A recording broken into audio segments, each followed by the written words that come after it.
Donc, la conférence d'aujourd'hui, elle porte sur le thème la psychologie humaniste. Donc, cette conférence est là, il va englober, selon le sommaire, 5 parties. La première partie concerne les origines et fondements, qui englobe tout ce qui est contexte historique, les grands principes et les concepts clés. La deuxième partie, c'est l'application pratique en thérapie. La troisième partie, c'est les principes clés de la psychologie humaniste et son impact sur la thérapie moderne. Et la quatrième partie, c'est l'importance de l'approche centrée sur l'élève dans l'éducation et le développement personnel. Et la dernière partie, qui est l'application pratique de la psychologie humaniste dans divers contextes. Et finalement, la conclusion et questions-réponses. Donc, la première partie, qui est l'origine et fondement, le contexte de l'historique, il va englober, donc c'est un historique de la psychologie humaniste, qui est un courant psychologique qui a émergé dans les années 1950 comme une réaction contre le behaviorisme et la psychanalyse. Donc, ces deux approches dominantes de cette époque et se concentrent surtout sur l'expérience subjective de l'individu, le potentiel humain et la recherche de la réalisation de soi. Et elle est un courant qui place l'être humain, ses expériences subjectives et son potentiel d'épanouissement au centre de cette préoccupation et s'intéresse moins aux pathologies qu'aux ressources et capacités qui permettent à chaque individu d'entre nous de grandir, d'évoluer, d'apprendre et de devenir la meilleure version de lui-même. Donc, les fondateurs de cette approche, c'est les deux grands fondateurs, les gros principaux. Il y en a 3, mais il y a les principaux. Il y a Abraham Maslow, Carl Rogers et Rollo Way. Ces fondateurs figurent que ce sont des gens clés dans cette psychologie, dans cette approche. Il y a Abraham Maslow qui est connu pour sa hiérarchie des besoins. Maslow a proposé que les individus ont des besoins fondamentaux qui doivent être satisfaits avant de pouvoir réaliser leur plein potentiel. Il a mis l'accent sur l'importance de l'auto-actualisation qui représente l'aspiration à devenir la meilleure version de soi-même. Et Carl Rogers, donc le détail de ces derniers et sa philosophie, ça va venir ensuite. Donc, Carl Rogers est célèbre par son approche centrée sur la personne qui souligne l'importance de l'empathie, de l'acceptation inconditionnelle et de la congruence dans la relation thérapeutique. Elle a également développé la théorie de l'auto-actualisation et a mis en avant l'importance de la compréhension subjective de l'expérience. Rollo May, c'est un philosophe et psychologue. Il a exploré les thèmes de l'existence, du choix et de la responsabilité individuelle. Il a mis en avant l'idée que la confrontation avec l'angoisse et l'absurde de l'existence est essentielle pour le développement personnel et la créativité. Donc, il y a les grands principes de cette approche humaniste. Il y a une vision, ce qu'on appelle une vision positive de l'être humain. Ce principe, il repose sur l'idée que chaque individu possède un potentiel inné en lui et une capacité à croître, à se développer, à s'épanouir, contrairement à une vision négative ou défaillantiste de la nature humaine. Cette approche, il va souligner la capacité des individus à surmonter des obstacles et à réaliser des accomplissements significatifs. Elle est souvent associée à des courants comme la psychologie positive qui cherche à promouvoir le bien-être et à mettre en avant les forces et les ressources de l'individu. L'importance des expériences subjectives, c'est que ce principe aussi, il va souligner que chaque personne vit ses expériences de manière unique. Les émotions, les perceptions et les interprétations personnelles, ils jouent un rôle essentiel dans la façon dont nous comprenons le monde et agissons en son sein. En reconnaissant l'importance des expériences subjectives, on valorise la diversité des points de vue et des vécus, ce qui est crucial pour le développement d'une empathie authentique et la construction de relations interpersonnelles significatives. Donc, il y a on a un courant psychologique qui met l'accent sur l'expérience subjective et donc c'est ce qu'on appelle la quête de sens et la réalisation de soi. Cette quête de sens, c'est un moteur puissant dans la vie humaine. Il renvoie à notre désir de comprendre notre place dans le monde, de définir nos valeurs et de poursuivre des objectifs qui nous semblent significatifs. Donc, la réalisation de soi, quant à elle, est un concept qui évoque l'idée de devenir pleinement qui nous sommes et de réaliser notre potentiel. Cela implique souvent de se confronter à des limites, d'explorer, on se confronte à nos limites et on explore nos passions et on s'engage dans des activités qui nourrissent notre sens de l'identité et de la contribution au monde. Donc, on va passer au détail des concepts clés. Donc, le détail des concepts relatifs à la pyramide de Maslow. Maslow, il est né en 1908, il est décédé en 1970. Abraham Maslow est un psychologue américain considéré comme le père fondateur de la psychologie humaniste. En 1943, dans les années 40, il a écrit sa théorie de la motivation et distingue 5 grands besoins. La pyramide de Maslow est une théorie psychologique qui hiérarchise les besoins humains en 5 niveaux, allant des besoins fondamentaux aux besoins d'accomplissement personnel. Donc, la pyramide de Maslow, le détail, il y a les besoins physiologiques. Ce sont les besoins fondamentaux. Donc, je vais garder l'image. Comme ça, vous allez suivre avec moi au niveau de l'image de la pyramide. Donc, la pyramide de Maslow, il y a d'abord le premier qui est le besoin physiologique. Donc, ce sont les besoins fondamentaux nécessaires à la survie humaine. Ils comprennent la nourriture, l'eau, le sommeil, l'air et l'abri. Le deuxième niveau, qui est la sécurité, le besoin de sécurité.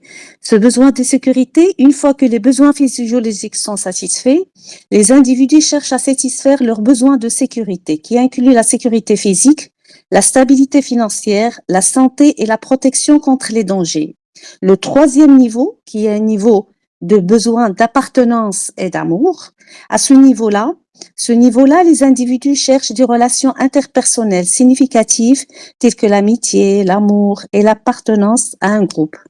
Le quatrième niveau, qui est besoin d'estime, donc ce besoin d'estime, il inclut le respect de soi, la reconnaissance et l'estime des autres. Les individus ont besoin de se sentir valorisés et compétents. On passe au dernier niveau, qui est le besoin d'accomplissement personnel. Au sommet de la pyramide se trouvent les besoins d'auto-actualisation, où les individus cherchent à réaliser leur plein potentiel et s'exprimer de manière créative. Quant à Coleridge, qui est né en 1902 et décédé en 1987, le nom de ce psychologue américain est étroitement lié avec le terme de psychologie humaine et est considéré comme le fondateur et un des représentants principaux avec Abraham Maslow, car Rogers, il est aussi l'inventeur de la méthode thérapeutique dénommée thérapie non directive ou psychothérapie centrée sur le client. Cette méthode qui devient plus tard l'approche centrée sur la personne. Donc, selon le psychologue américain, tout homme recherche l'autoréalisation.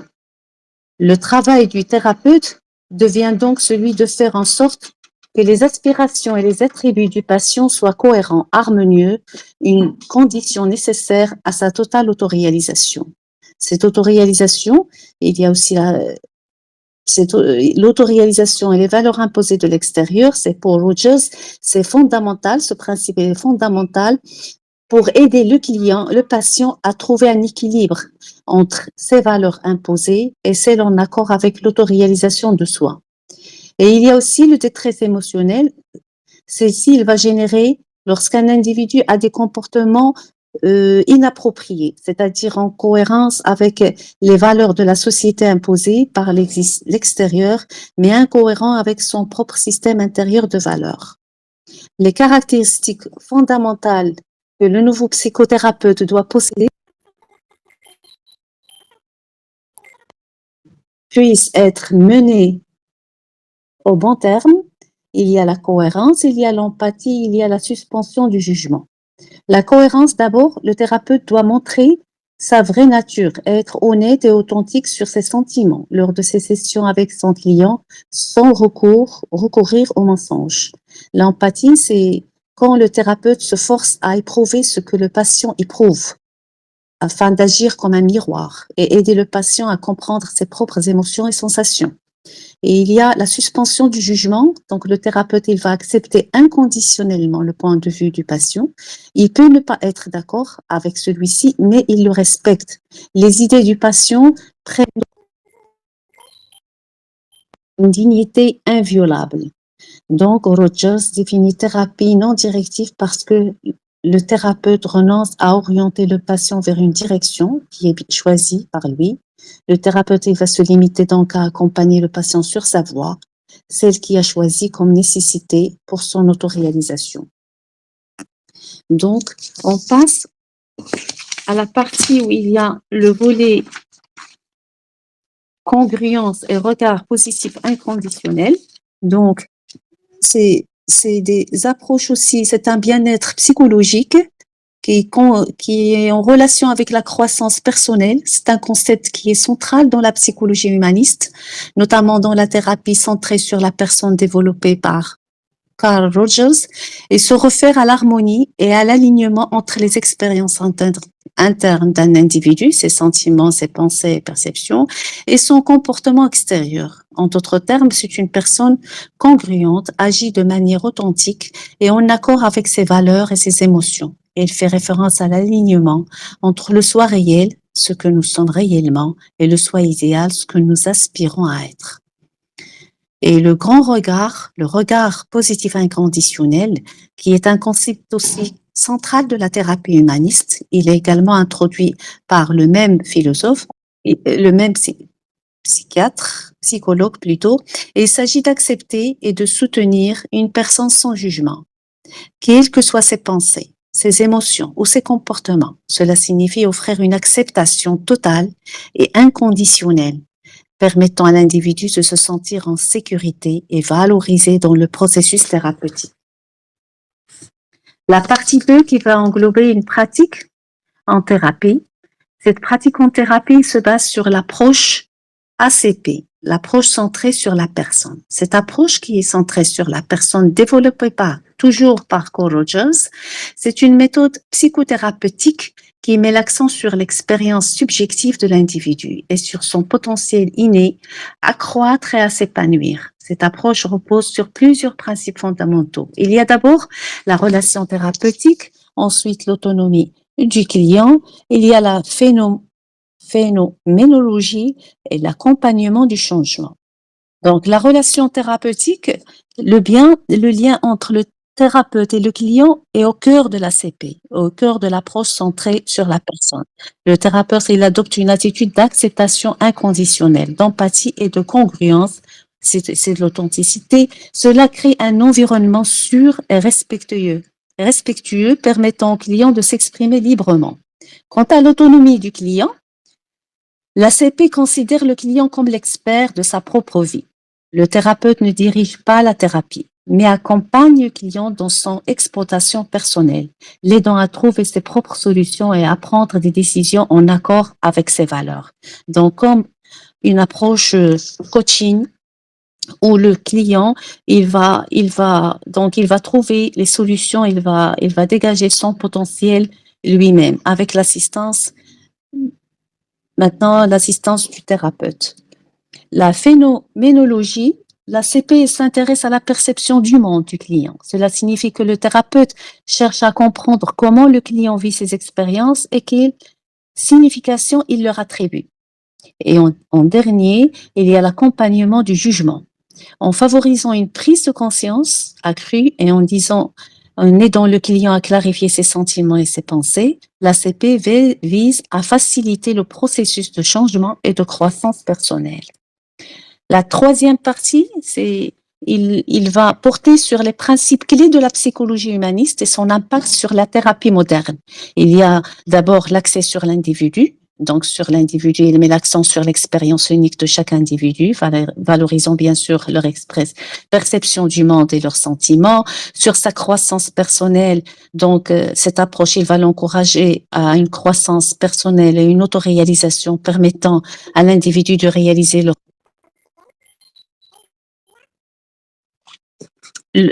le respect de la subjectivité, il respecte la subjectivité des individus, reconnaissant que chaque personne a une perspective distincte et précieuse sur sa vie. L'impact sur la partie thérapeutique, donc il y a l'approche centrée sur le client en 3 parties, il y a la technique de thérapie, il y a la valorisation de l'empathie. Donc, quant à l'approche centrée sur le client, la thérapie humaniste, il adopte une approche centrée sur le client où le thérapeute agit comme un facilitateur, c'est un coach, du changement plutôt qu'un expert. La technique au niveau de la technique de thérapie, des techniques telles que la thérapie par la Gestalt et la thérapie existentielle sont dérivées de cette approche, enrichissant le champ thérapeutique. Et finalement, la valorisation de l'empathie. L'empathie est au cœur de la pratique humaniste, permettant au thérapeute de créer un espace sûr pour l'exploration personnelle. Donc cet espace, il est intéressant pour aborder une séance, un contrat de séance pour le coaching. Les critiques, ça c'est des critiques. Suite à des recherches, j'ai trouvé ces critiques et des défis de la psychologie humaniste. Il y a un manque de rigueur scientifique, approche trop idéaliste, intégration avec d'autres approches. Le manque de rigueur, c'est certains critiques, il se tient que la psychologie humaniste manque de rigueur scientifique et de fondements empiriques solides. Donc, d'autres approches, il peut être perçu comme trop idéaliste, négligeant les aspects plus sombres et complexes de la nature humaine. Les dernières approches, il existe un besoin d'intégrer la psychologie humaniste avec d'autres approches pour répondre aux besoins divers des patients. Et la quatrième partie, qui est l'importance de l'approche centrée sur l'élève dans l'éducation, le développement personnel. L'approche centrée sur l'élève dans l'éducation, il est centré sur 3 points. La création d'un environnement d'apprentissage positif, l'encouragement de l'autonomie et de la responsabilité et la reconnaissance des besoins individuels des élèves. Quant à la création d'un environnement d'apprentissage positif, donc il va favoriser l'engagement des élèves, permettant une meilleure assimilation des connaissances et un développement personnel accru. Quant à l'encouragement de l'autonomie et de la responsabilité, il va encourager les élèves à prendre des décisions, à assumer la responsabilité de leur apprentissage en renforçant leur confiance en eux et en stimulant leur motivation. Et la reconnaissance des besoins individuels des élèves, donc chaque élève a des besoins uniques. La psychologie humaniste soutient l'idée que répondre à ces besoins est essentiel pour un apprentissage efficace. Et quant aux principes dans le développement personnel, il a axé sur 3 volets. Il y a la valorisation de l'expérience personnelle, il y a la promotion de la créativité de l'expérience de soi, il y a le développement de la conscience de soi. Donc, quant à la valorisation de l'expérience personnelle, la psychologie humaniste, il va valoriser les expériences personnelles, soulignant leur importance dans la formation de l'identité et la croissance personnelle de chaque individu. Quant à la promotion de la créativité de l'expression de soi, il va encourager l'expression créative comme moyen d'explorer et de comprendre ses émotions, favorisant ainsi un développement personnel authentique. Quant au développement de la conscience de soi, la prise de conscience de soi, c'est un aspect fondamental qui permet aux individus de mieux comprendre leurs motivations et d'améliorer leur qualité de vie. Et la dernière partie, qui est l'application pratique de la psychologie humaniste dans divers contextes. Donc, premièrement, on a l'utilisation dans les programmes de formation des enseignants. Donc, il va être intégré les principes de la psychologie humaniste dans la formation des enseignants et à créer des éducateurs plus empathiques et réceptifs aux besoins des élèves.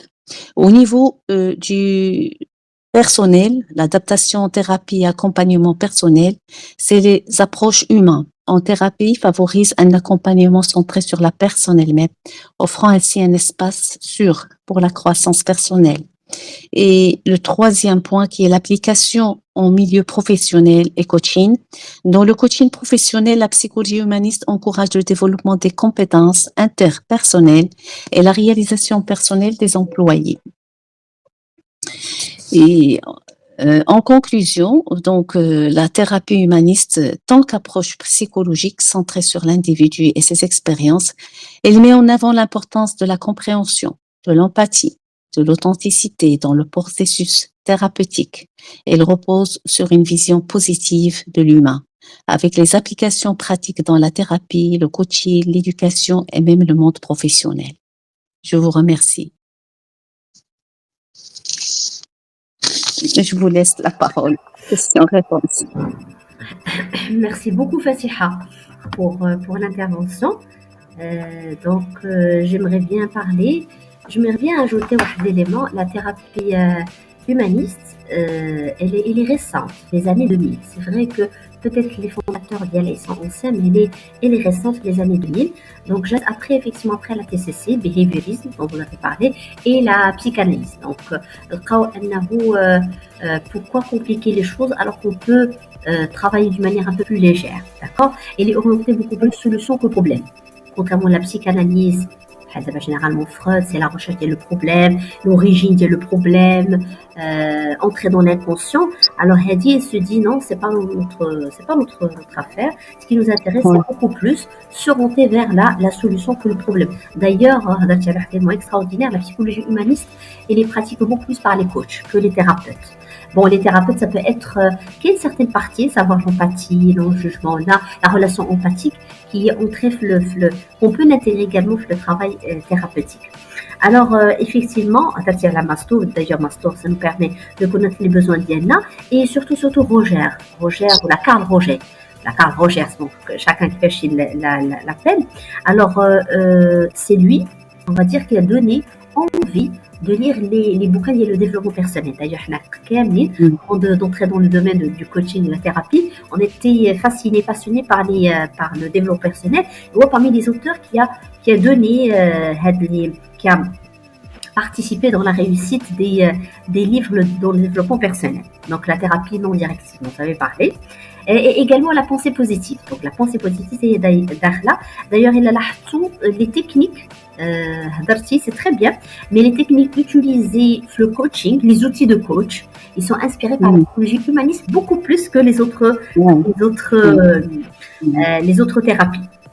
Donc, c'est d'ailleurs la psychologie humaniste qui est le pilier de le coaching. Il y a plusieurs éléments dans le coaching, d'accord. Il y a la gestion des émotions aussi, et ça a donné naissance ou a aidé à la création de la nouvelle thérapie, la thérapie d'engagement et d'acceptation. L'acte. Et également le sens de la vie, trouver le sens de la vie. La vision, le sens à la vie, c'est grâce à la psychologie positive, d'accord. Donc, et bien sûr qu'il faut absolument voir les besoins, c'est nécessaire pour accompagner bien le coaching. Et également, grâce à la psychologie humaniste, il y a la posture de le coach. On avait vu ça ensemble, à savoir l'authenticité, la congruence du coach, l'acceptation, l'empathie, la considération de l'autre. Donc, c'est le pilier d'Yal Khda ou Haïs sont inspirés. D'ailleurs, le coaching est inspiré de plusieurs éléments. Où l'élément principal, c'est la psychologie humaniste. Fatiha. D'accord, et uniquement le coaching, c'est la PNL, la programmation neurolinguistique est basée beaucoup plus sur la psychologie humaniste que d'autres psychologies, d'accord. Et il y a pas mal d'exercices qui sont basés sur les recherches faites par la psychologie humaniste, d'accord. Et les exercices du coaching, l'origine d'elles, la psychologie humaniste, d'accord. Les critiques dialogue, ils sont logiques. Les critiques, la partie des critiques, c'est tout à fait logique parce que c'est vrai, quand on travaille avec des personnes, il y a des troubles, des problèmes, c'est enough parce que ils montrent la vie d'une manière rose, c'est facile, mettre en place des objectifs, l'accomplissement de soi, la vision, le programme. C'est light, l'estime de soi, ça c'est aussi intéressant. Mais il y a quelque chose de profond, la psychologie humaniste, c'est pas suffisant, d'accord. Et d'ailleurs, c'est la raison pour laquelle le coaching de performance et scolaire les هضرتي. Voilà. Donc, merci beaucoup, Fatiha. C'est intéressant. Moi, je cède la parole aux autres.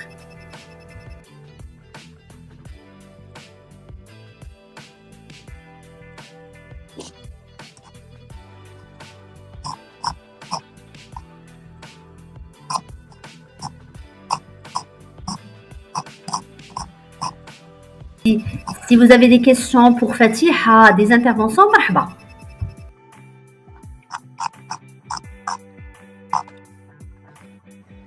Alors, d'abord, je tiens à dire bravo.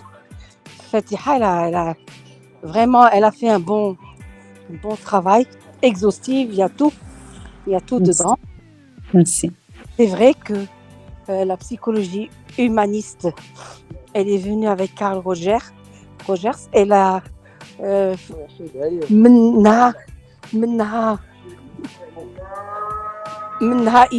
il avait parlé de elle a mis Eden. Bravo pour toi, Fatiha. Anna, je veux juste savoir, c'est une thérapie avec quoi on travaille maintenant, yak? Fait du coaching ou on traite ça? Fait je voulais comprendre. Bravo, Fatiha, merci. Merci. Je profite par l'occasion, puisque la Fatiha, déjà, j'ai aimé la présentation, et j'aimerais bien savoir, est-ce qu'il y a d'autres exercices qu'on peut utiliser? Anna, je voudrais ajouter l'aspect de visualisation. L'aspect de visualisation, c'est-à-dire, il est très important, même en coaching, l'aspect de visualisation, c'est pour atteindre un objectif personnel. Donc, c'est aider le client à visualiser son objectif en valorisant ses forces et en renforçant la confiance en lui. بحال exemple نعطيكم exemple بحال دابا un client بحال دابا خاصك il faut un certain préparer شحال من حاجه في la préparation بحال دابا تطلب le client demander à un client de s'asseoir زعما في واحد un endroit calme où il sera pas dérangé par exemple tu l'invites زعما pour avoir plus de confiance وكتخلي عنده l'identification de l'objectif vous demandez au client de réfléchir à un objectif personnel qu'il souhaite هو atteindre يقدر يكون ليا لا كارير ديالو ولا لي ريلاسيون ولا لا سانتي ولا الديفلوبمون بيرسونيل et l'encourager à décrire cet objectif en détail. Ni te décrivez par exemple تقول له parce que j'ai vu que ça m'a passé à l'école تقول qu'est-ce que cela implique, pourquoi est-ce important pour toi, quelles émotions cela suscite-t-il وكتخليه هو يعبر. Donc في la valorisation de les forces ديالو tu vas l'inviter à réfléchir sur ses forces et les qualités personnelles qui vont l'aider à atteindre son objectif, par exemple, quelles compétences ou expériences possède-t-il, باش تكون عنده utile, ou تطلبي ليه تاني de visualiser les ressources ديالو qui l'accompagnent dans son parcours. وفي هذيك la visualisation, on va le guider à imaginer une scène où il a atteint son objectif. D'ailleurs, في la vie ديالو غادي يكون il a atteint un objectif quelque part, ماشي ما عمرو mais que voit-il autour de l'objectif, ce qui est présent, quelles sensations il va ressentir, la joie, la fierté, le soulagement, et tu vas l'encourager à s'imprégner de cette vision, à ressentir les émotions positives associées à la réalisation de l'objectif dialogue. Donc la visualisation, le coaching, il permet au client de se projeter l'avenir ou ressentir les émotions liées à l'atteinte de l'objectif dialogue. ومن بعد quand il reçoit ça تيجي داك l'aspect de l'ancrage. Donc quand il y a t'as demandé par exemple parfois un mot il se rappeler les confiance, un truc comme ça, ou la persévérance, باش هو identifier هذيك la force ديالو et chaque fois tu l'invites à utiliser هذا le mot ou là un geste ou là où il a besoin باش se rappeler ديال les capacités ديالو. وتيكون ان روتور على رياليتي من بعد هو عاد كيشوف زعما il revient la réalité ديالو il a formulé هذاك l'objectif les ressentis ديالو pendant داك l'exercice donc انا je vois ديك la visualisation ماشي il permet non seulement d'aider le client à clarifier les objectifs, mais aussi à renforcer la confiance en lui, en le mettant l'accent sur ses forces et tout ça, en intégrant donc les éléments de confiance, d'estime et tout ça. Effectivement, عندك الحق فاتحة, ou j'ajoute que grâce à la psychologie humaniste, on avait déjà vu ensemble la visualisation, la méthode Coué, Flow, d'accord, l'imagerie mentale qui est dans la thérapie de schéma et les autres thérapies, et plusieurs exercices en PNL. Donc oui, il y a plusieurs exercices dans ce sens. Merci beaucoup Fatiha. Boshra, marhaba. Oui, حيت كان الأذان donc j'ai قلت لك donc c'est vrai هاد لا غير moi je voulais juste dire parce que on a étudié la psychologie humaniste comme un courant de la psychologie et en fait il est venu après les scientifiques, ceux qui ont dit que en fait qu'ils ont placé la science comme il y a la chose la plus importante pour eux et en fait jette pour comme une réponse scientifique au Kalo. Bon, on va recontextualiser l'homme. Voilà ce qui nous importe, c'est l'humain, d'accord? Oui. Donc voilà. Mais sinon vous avez tout dit. C'est vrai, on peut l'utiliser, hein, c'est des thérapies qu'on utilise, mais pas toute seule, c'est-à-dire avec ce qu'on fait d'habitude, ça peut apporter beaucoup de bien-être et beaucoup de bonnes choses. Oui. Voilà. Tout à fait, Bouchra, عندك الحق. D'ailleurs, accompagné avec d'autres thérapies, ولكن نقدروا نستعملوها comme thérapie unique quand on est en face d'une personne plus ou moins stable, mais juste en face d'une difficulté passagère. نقدر نستعمل معاه هاد لي زيليمون داير في لو كوتشينغ راه كنقولوا البسيكولوجي هيومانيست. دونك il y a plusieurs techniques غير هما مثلا هاد التكنيك نقدروا نديروهم علينا حنا مثلا sur nous. Mais il s'agit d'un trouble. Alors là, ça peut ne pas être suffisant. Il y a une phase, la dernière phase, après avoir travaillé la thérapie des schémas, la TCC, tous les éléments, nous sommes déjà à la fin du processus. Tout à fait. باش accompagner le plan d'action. Exactement, Fatiha, pour mettre en place un plan d'action. Mais oui, des exercices magnifiques. Je vous invite d'ailleurs de faire plus de recherches. Il y a pas mal d'exercices. Qu'on peut utiliser. D'ailleurs, le lâcher-prise, comme la pensée positive, la motivation. Il y a la motivation. Alors, la motivation, c'est ces deux mondes, le coaching sportif, le coaching scolaire. Donc, il y a pas mal d'éléments et des techniques et des exercices qu'on peut utiliser et travailler avec.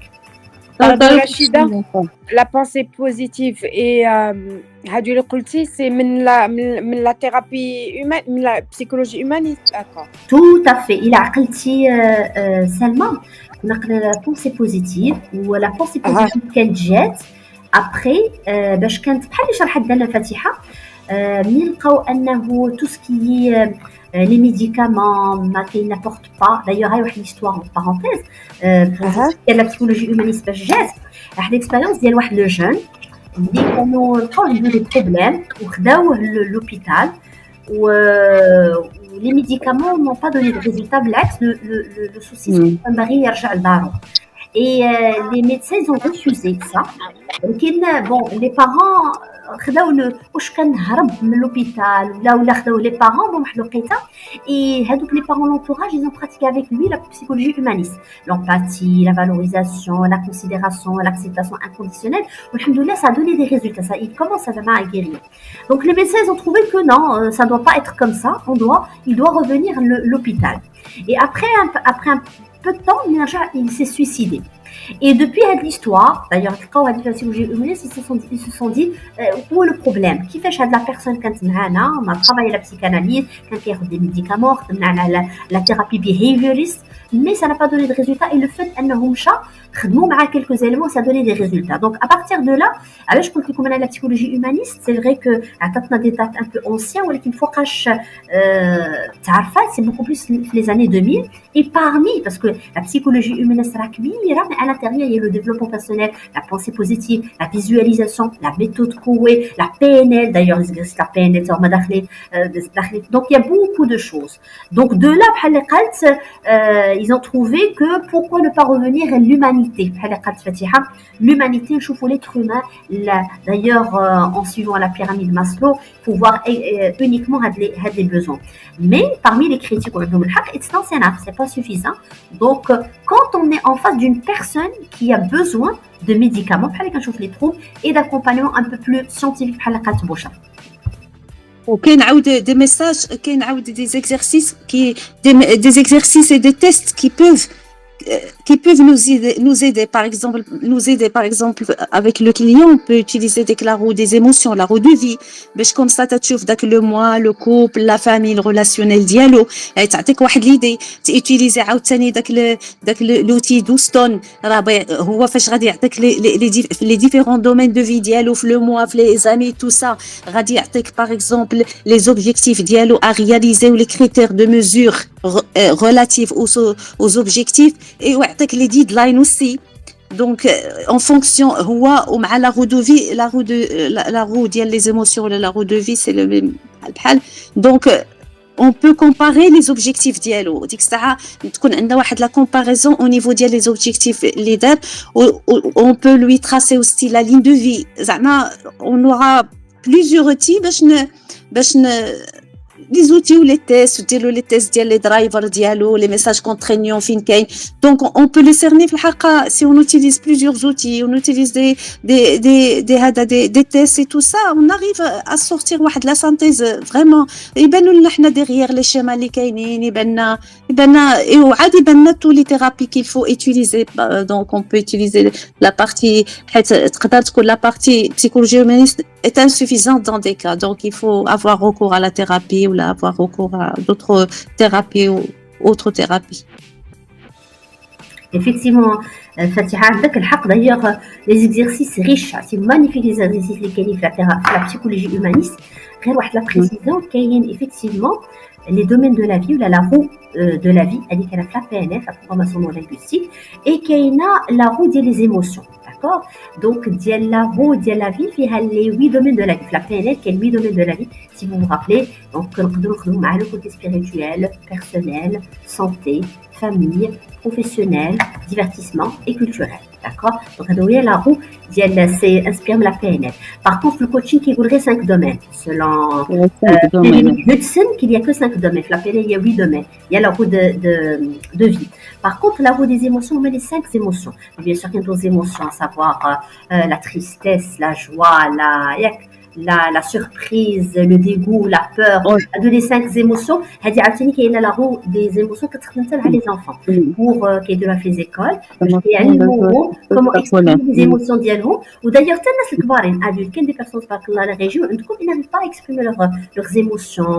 Surtout, il y a certaines personnalités qui ont des difficultés comme type 5 ou la suite, l'inhibition émotionnelle comme schéma. Donc oui, il y a une richesse là. Psychologie humaniste, il y a vraiment une richesse en termes de techniques et d'exercices qui peut enrichir notre travail. Donc chez la thérapie de schéma d'ailleurs, des éléments, on va fortifier davantage notre travail. D'ailleurs, le problème à travers la thérapie de schéma, qui est changer les pensées d'Yalou, c'est bien. Quand on est la troisième étape, il y a la vision, l'épanouissement, et les à Fatiha. La chose que j'ai testée, c'est que quand on arrive à demander au client d'écrire un journal de gratitude. Nous disons gratitude ou là un journal, c'est-à-dire c'est-à-dire l'objectif c'est pourquoi? C'est pour encourager l'attitude positive où il va reconnaître les aspects positifs de la vie d'Yalo. c'est-à-dire بحال chaque soir تقول له écrire 3 choses اللي نتايا reconnaissant ليهم ولا تقول له réfléchis زعما pourquoi هاد les événements ولا هاد les éléments ils sont importants وعاد écrit il faut joindre داك écrire داك زعما داك le bénéfice علاش هو خصو يكتب داك le bénéfice باش renforcer داك le bien-être émotionnel ديالو وحتى تكون عنده ديك la vision optimiste par la suite. Donc le fait de faire parce que ملي تنكتبوا راه ماشي بحال كي تنهضروا. Quand on écrit راه parfois كتعطي le client يكتب شي حاجة راه ça n'a rien à voir مع تيهضر parce que quand il écrit vraiment تيكون عنده même داك le scénario de vie. Ça n'a rien à voir quand on raconte notre scénario de vie, ça n'a rien à voir quand on l'écrit. Quand on écrit le scénario de vie, vraiment بحال كيطلع لنا داك le subconscient ديالنا on se rappelle de beaucoup de choses وكنبقاو نكتبوهم. Le fait de le relire, donc ça va nous réfléchir, ça va nous donner des leçons, ça va nous donner beaucoup de choses. Effectivement, وفكرتيني بواحد l'exercice سميتو لا ligne de vie. إلا عقلتو عليه شفنا في le coaching la ligne de vie. La ligne de vie. عقلتو عليه اللي كنديرو فيه لو طون كنديرو فيه لي زيفينمون باش الواحد ملي كيكون في لا في ديالو كنقولوا quand on sait pas où on veut partir on doit voir marche arrière, c'est-à-dire que كيشوف les événements de la vie ديالو de telle sorte que كياخذ des décisions, ça aide à prendre des décisions. و les exercices كاملين الفاتحه je suis d'accord معاك, les exercices كاملين اللي كنا شفناهم ensemble, l'estime de soi, inspire la psychologie positive. Had la gratitude, had la liste ديال les points forts et les points à améliorer. Had فيها d'ailleurs à l'intérieur des styles de soi كاين la بحال ça ressemble à la méthode Coué, كاين également de l'exercice ديال la répétition. Donc كلهم c'est inspiré de la psychologie humaniste. Oui. L'exercice de répétition باش يكون l'ancrage.